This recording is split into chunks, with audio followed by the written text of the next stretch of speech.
Good day, viewers. Welcome to today's class. And today we'll be looking at likely GCE physics questions. So let's dive right into it. First question here says, a particle moves in a circular path of radius 0.5 meters. So we have the radius of this circular path as 0.5 meters with a constant speed of 2 meters per second. So we are given the velocity as 2 meters per second.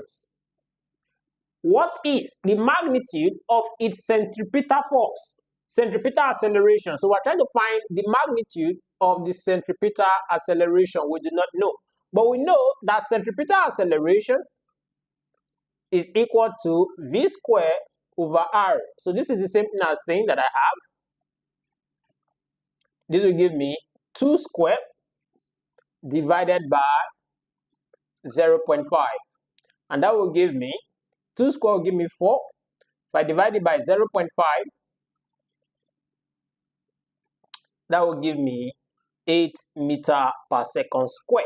It means that the centripetal acceleration of this particle is 8 meters per second square, which is option B. So that takes us to question number 2, which says a body of mass 2 kg is projected vertically upward. So we're given the mass of this body as 2 kilograms.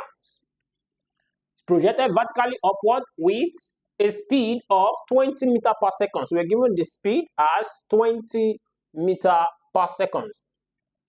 What is the maximum height reached if air resistance does work of 100 joules?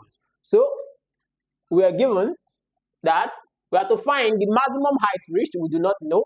If there is air resistance, which is a frictional force, air resistance of 100 joules. So the work done by the air resistance, let's say this is work done by air. Work done by air is 100 joules. And we're given G in the question to be 10 meters per second square. Now, for us to solve this question, first, we have to find out the amount of work that was done in moving that particular body or projectile upward. So it means that at that particular time it will be having kinetic energy, which is what? Half mv squared. And the total kinetic energy that was exerted on this particular body will be equal to the potential energy, which is mgh, plus the work that was done against the resistance, or work done by the resisting force, the air resistance, the work that was done by the air resistance. So the resisting force here is going to be what? 100 joules. So if we use this formula to solve it, we are going to get what? A direct answer. Instead of having to solve this first and then impute into this. So with this, you can easily solve it directly and get a direct answer. So this is the same thing as saying I have 1/2 times. Here I have m, which is my mass, which is what? 2 kg, times the velocity that was given in the question was 20, and this was what? Squared. This equals to 2 times my acceleration to gravity there is 10 times height plus 100. So this will give me 400 is equals to 20 height plus 100. So if I collect like times our 400 minus 100 is going to give me what? 20 height. So this will give me 300 is equals to 20 height. Divide both sides by 20 divided by 20. So this will cancel this, and my height will be equals to 15 meters. It means that at the end of the day, you discover that the maximum height reached by this body when it is what? Projected vertically upward with a speed of 20 meters per second is going to be what? 15 meters, which is option B. That takes us to question number 3, which says 2 masses 3 kg. So I have the first mass m1 as 3 kg and 5 kg are connected. So I have m2 as 5 kg by a light string over a frictionless pulley. If the system is released from rest, what is the acceleration of the masses? So we're trying to get the what? Acceleration of the masses. We do not know. and we're given the acceleration to gravity as 10 meter per second squared. Now, for us to solve this, you simply tell them that the acceleration of the masses is m2 minus m1 in bracket g over m1 plus m2. So, with this formula, you can easily get the acceleration of the masses. This is the same thing as saying I have A to be equal to 5 minus 3 in bracket 10 over 3 plus 5. So this will give me 2 times 10 divided by 8. So that will give me 20 divided by 8. And that will give me, so I have 20 divided by 8, and that will give me 2.5 meter per second squared. It means that the acceleration of the masses is going to be what? 2.5 meter per second squared, which is option A. So that takes us to the next question, which is question number 4, which says a car of mass 1,000 kilograms. So we have the mass of the car, M1, as 1,000 kilograms.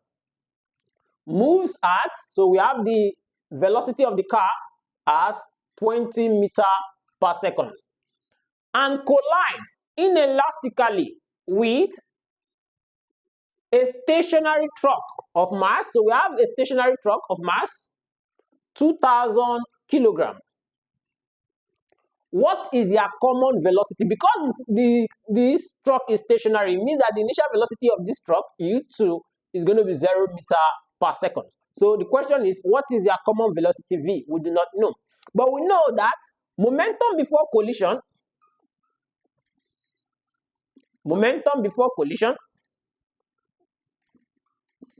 must be equal to momentum after collision.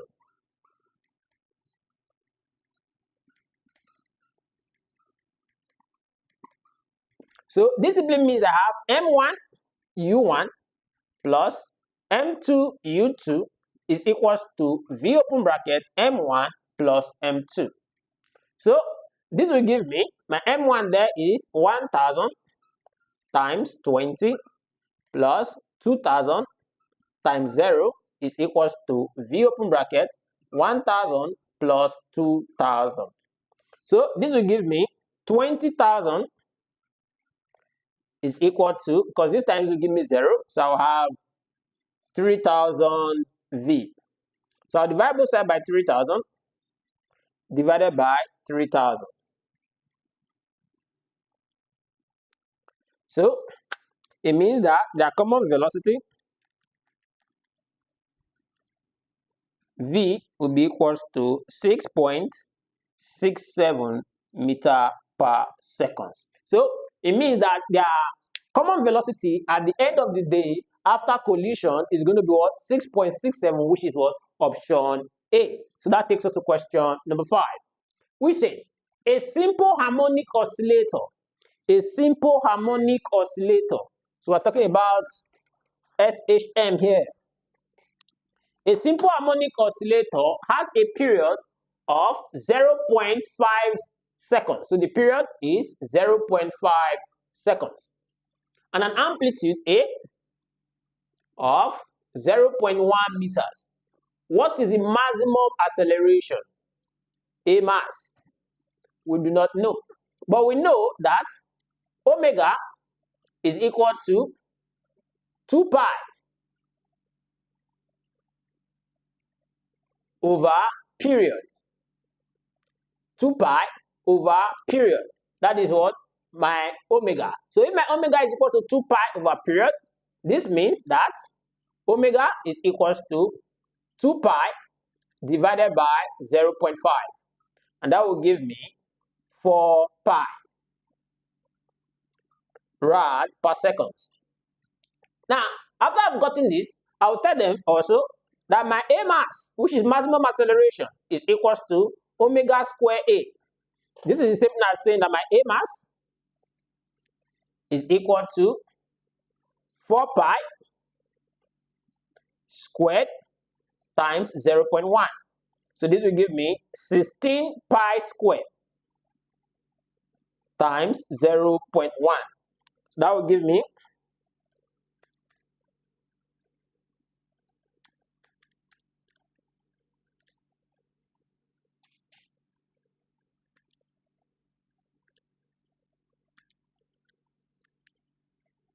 so this will give me 15.79 meter per second square, or you can simply say 15.8 meter per second square. So you are going to see that the maximum acceleration of the oscillator is what? 15.8 meter per second square, which is what? Option C. So that takes us to the next question, which is question number 6. It says, a block of mass 5 kg slides down a rough inclined plane. So here we are talking about friction. So we're talking about frictional force here. So it said we have a block of mass 5 kg slides down a rough inclined plane at 30 degrees. So the angle of inclination is 30 degrees to the horizontal with a constant speed. What is the coefficient of kinetic friction? So we are looking for the coefficient of kinetic friction, which is mu, is unknown. And we know that the coefficient of kinetic friction, let's call it mu k, since we're talking about kinetic friction. So the coefficient of kinetic friction, mu k, is equals to the frictional force over the normal. It is equal to the frictional force over the normal. And since they gave us also that my G is 10 meter per second square, don't forget, it's a constant. So this is the same thing as saying that my mu k is equal to mg sine theta over mg cos theta. So with this, we can easily find out what my frictional force will be. So this is the same thing as saying mg will cancel out mg. It means that my mu k is equals to sine theta over cos theta. Now mg is cancelling out mg because we're talking about the same word, mass, and we're talking about the same acceleration due to gravity. So that's why they cancel out themselves. And we know that sine theta over cos theta is equal to tan theta. So this is the same thing as saying that my mu k is equals to tan 30 degrees. So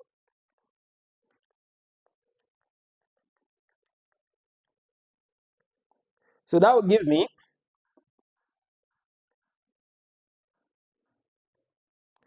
tan 30 is the same as saying 1 over root 3, which can also be simplified to mean root 3 over 3, and that is equal to 0.5774. So if you approximate it, this will give me 0.58. So it means that at the end of the day, my coefficient of kinetic friction in this frictional force between this block and the rough inclined plane is going to be what? 0.58, which is option D. So that takes us to question number 7, which is a satellite orbits a planet at a height where the gravitational field strength is. So we are given the gravitational field strength. Let's call it GF to be equals to 4 Newton per kilogram. Now from the unit you can tell that this gravitational field strength is the same as saying I have force over mass. And if I have force over mass, it is equivalent to saying I have what? Acceleration, because force here is measured in kilogram meter per second square, and my mass is measured in kilogram. So kilogram will cancel out kilogram, and I'll be left with what? Meter per second square, which is the same as saying what? Acceleration. Then that if its orbital speed v is 8 kilometer per second, this is exactly the same thing as saying I have what? 8,000 meter per second. Then the question is, what is the radius of its orbit? The radius of its orbit is unknown, but we know that the acceleration in circular motion, since we're talking about what? A satellite orbiting the planet, and the planet seems to be spherical, which is equivalent to saying circular in shape. So this is the same as saying I have my acceleration to be equals to v square over r. So with this, I know that since my acceleration is the same as the gravitational field strength here, it means what I am having is gf is equals to v square over r. So this means I have 4 is equal to my velocity here is 8,000, and this is squared divided by r. So this means I have 4r is equals to 8,000 times 8,000 divided by 4. So this will give me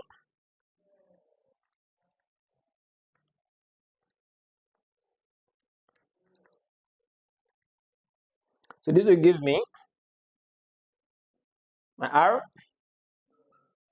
will be equal to 160000000, which is equivalent to saying I have 1.6 times 10 raised to power 7 meters.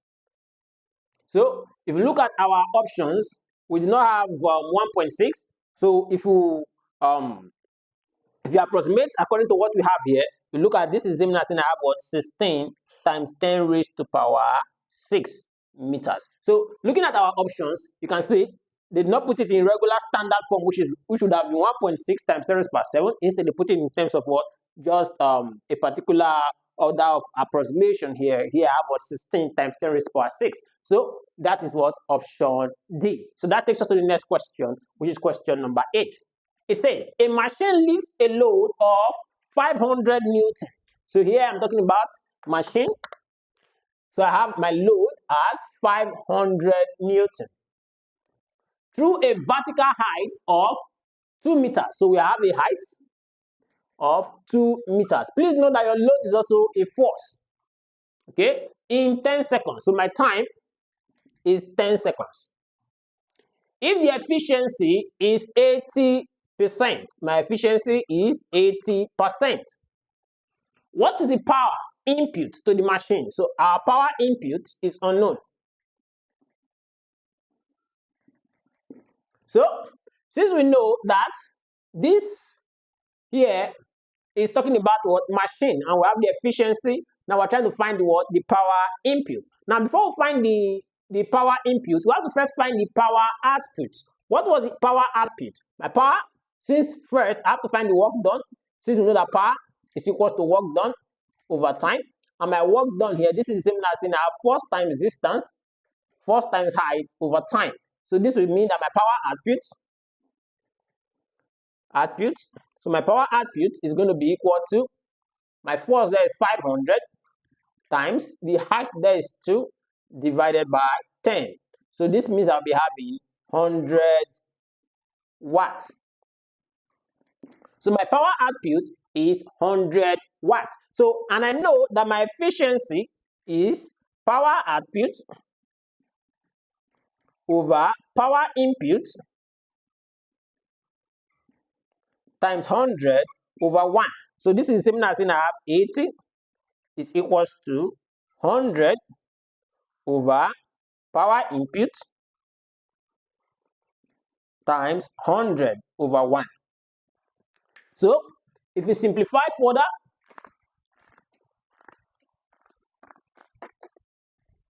you're going to get power input to be equal to 100 times 100 divided by 80. So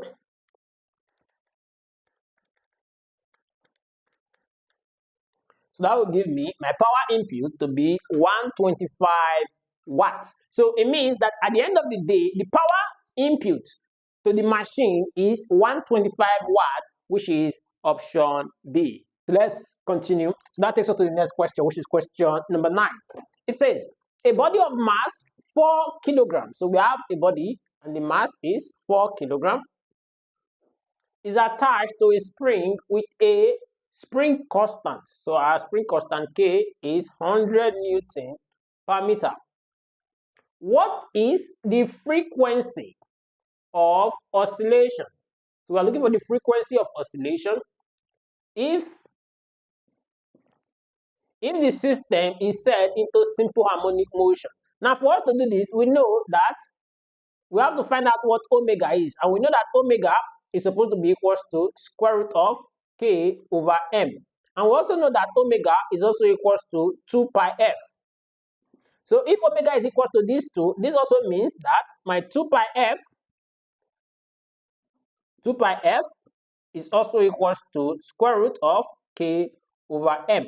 So with this, we can easily find out what the value of f is. So this means that I have 2 pi f to be equals to square root of my k is 100 divided by 4. So this means that my 2 pi f is equals to square root of 25. This means 2 pi f is equals to 5. I'll divide both sides by 2 pi divided by 2 pi. This means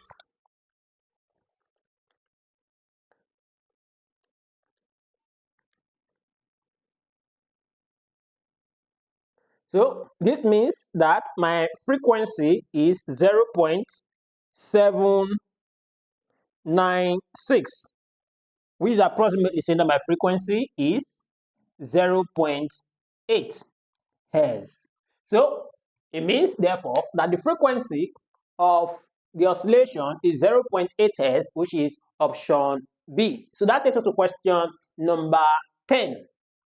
It says a projectile is launched at an angle of 45 degrees with an initial speed. So our angle theta is 45 degrees with an initial speed of 20 meters per second. So my u is 20 meters per second.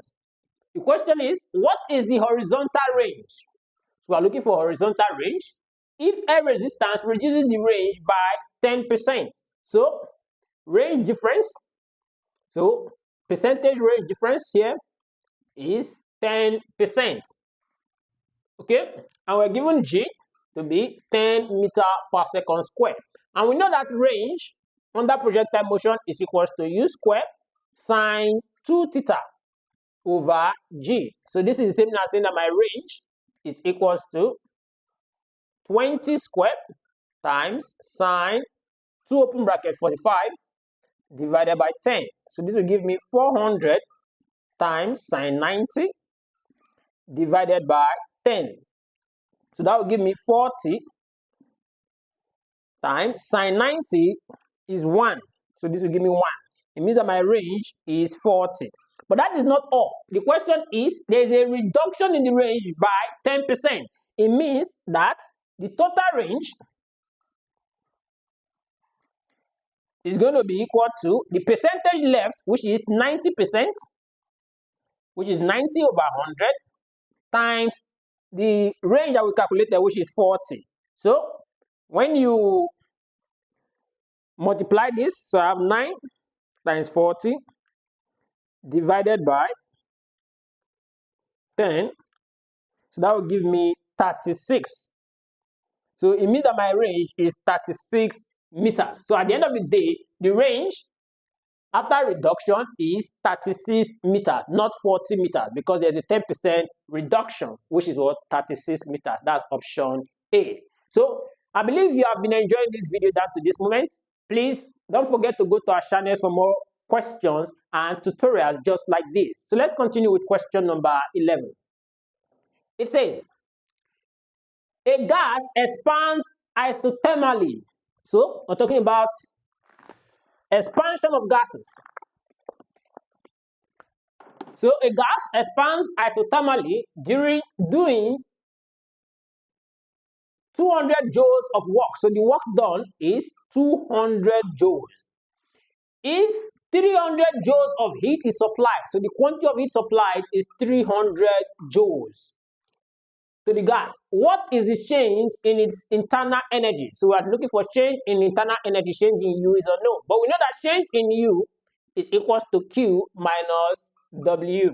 So this is the same as saying I have 300 minus 200, and that will give me 100 joules. It means that the change in the internal energy is 100 joules, which is option C. So that takes us to question number 12. It says, a metal block of mass. So we have a metal block, and the mass of the metal block is 1 kg.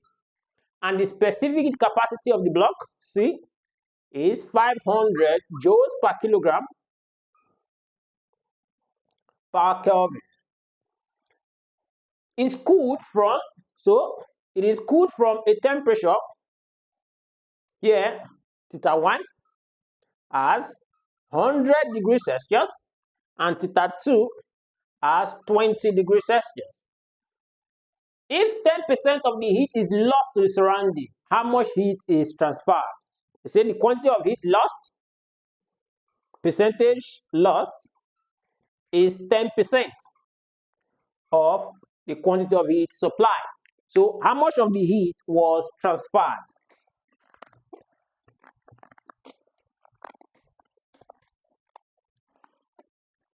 Now, from this, we know that my quantity of heat is equal to mc change in theta.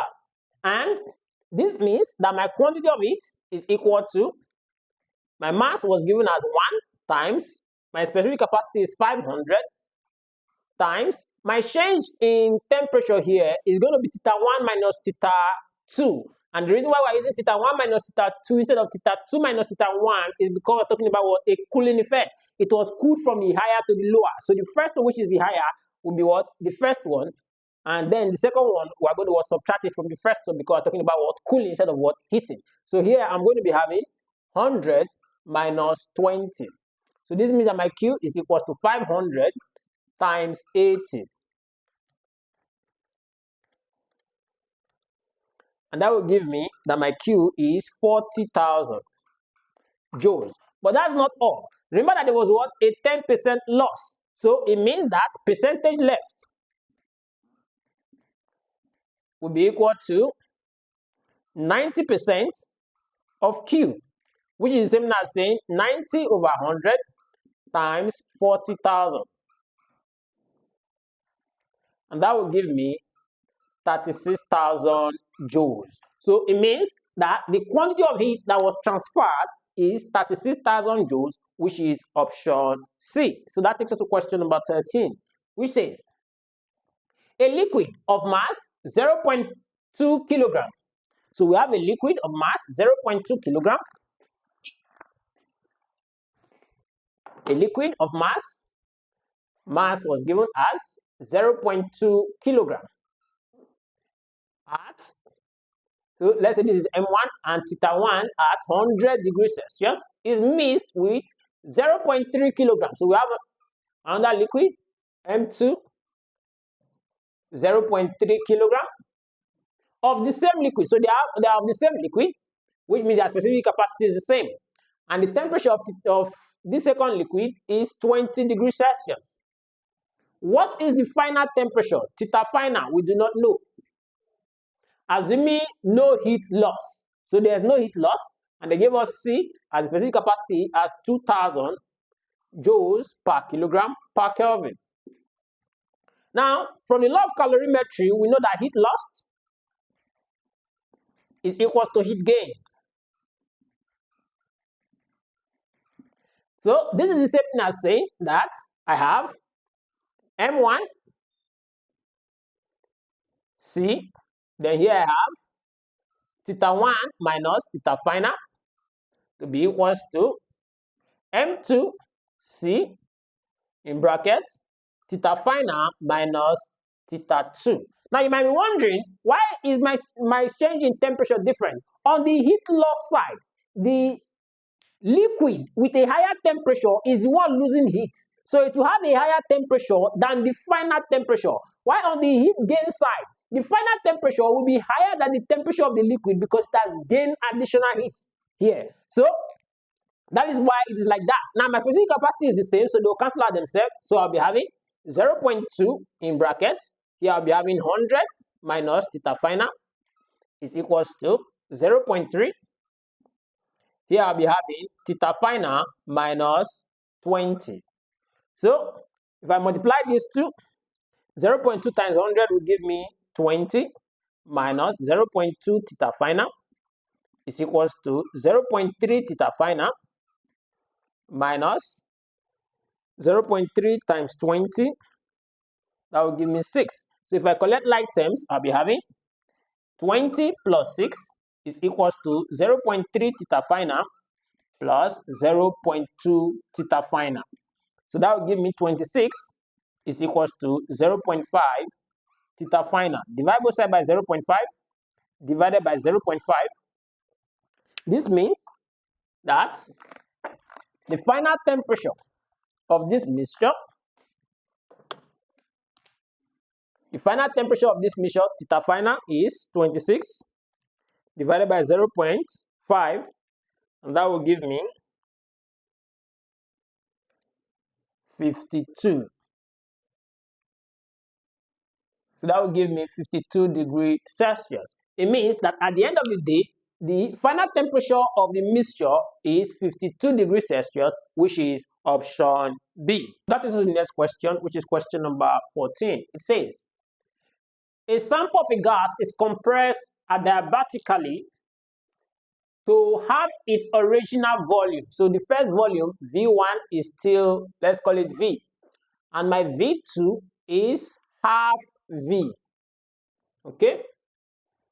If the initial pressure is 2 atm, P1 is 2 atm. What is the final pressure? P2 is unknown. And we're given gamma as 1.4. And we know that the formula for this is P1 V1 raised to power gamma is equals to P2 V2 raised to power gamma. So both of the volume are raised to power gamma, which is the adiabatical constant there. So this is the same thing as saying that if I make P2 the result of the formula, I'll divide both sides by P divided by V2 raised to power gamma divided by V2 raised to power gamma. So this means that my P2 is equivalent to saying I have P1 in brackets V1 over V2 raised to power gamma, since both of them are raised to power gamma. Now, with this, I can easily solve the question, because this is the same thing as saying that I have. Now, my V1 over V2 can simply be written to mean that I have, since my V1 is V, divided by half V. This will cancel this. It means that my V1 over V2 will become 1 divided by 1 over 2, which is equivalent to say 1 times 2 over 1. So this will give me what? 2. So if I impute this, it means that my P2 will become, my P1 there is 2 in brackets. Here will become what? 2 raised to power 1.4.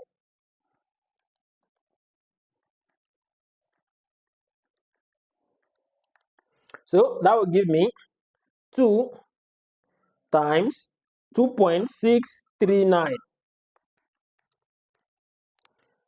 And that will give me 5 points. So it means that my P2 is going to be 5.278, and that is approximately 5.3 or 5.28, depending on the degree of approximation there. So 5.28 atm. So looking at our option, that is what? Option D, 5.28 atm. So that takes us to question number 15, which says, a block of ice at 0 degrees Celsius. So we have the initial temperature there at 0 degrees Celsius, theta 1, 0 degrees Celsius, with a mass. So the mass of the block of ice is 0.5 kg, is melted and heated to, so we have a new temperature theta 2 as 50 degrees Celsius. What is the total heat required? So the quantity of heat required we do not know, but given the latent heat of fusion of ice as 334 kilojoules per kilogram, and then we're given the specific capacity C as 4,200 joules per kilogram per Kelvin. So my 334 kilojoules is the same as saying I have 334,000 joules per kilogram.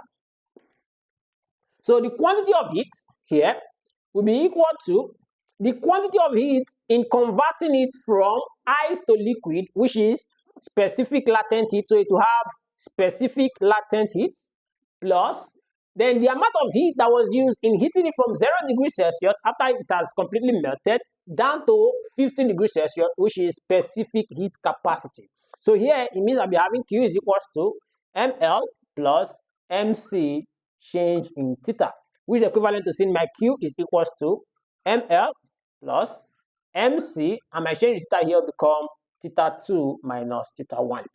So it means that my quantity of heat here is equal to, my M is 0.5 times 334,000 plus, this is 0.5 times 4,200 times, my change in temperature here will become 50 minus 0. So if I simplify further, this will become,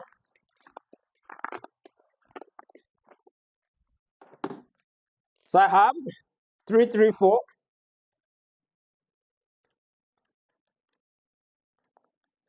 so I'll have my Q to be equal to 167,000 plus, so I'll have 0.5 times 4,200 times 50.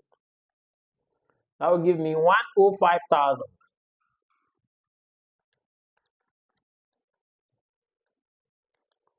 And that will give me that my Q is equals to 272,000 joules.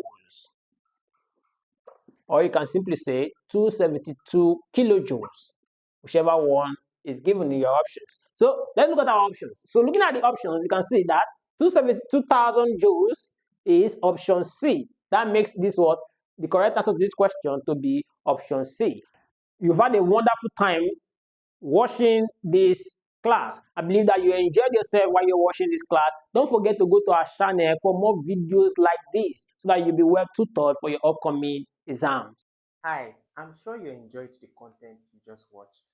To see more episodes as that, preparing you for your oncoming exams, smash the subscribe button on this channel right now and visit the playlist that we've made for you, covering over 50 types of different exams, including JAMB, WAEC, Cacao,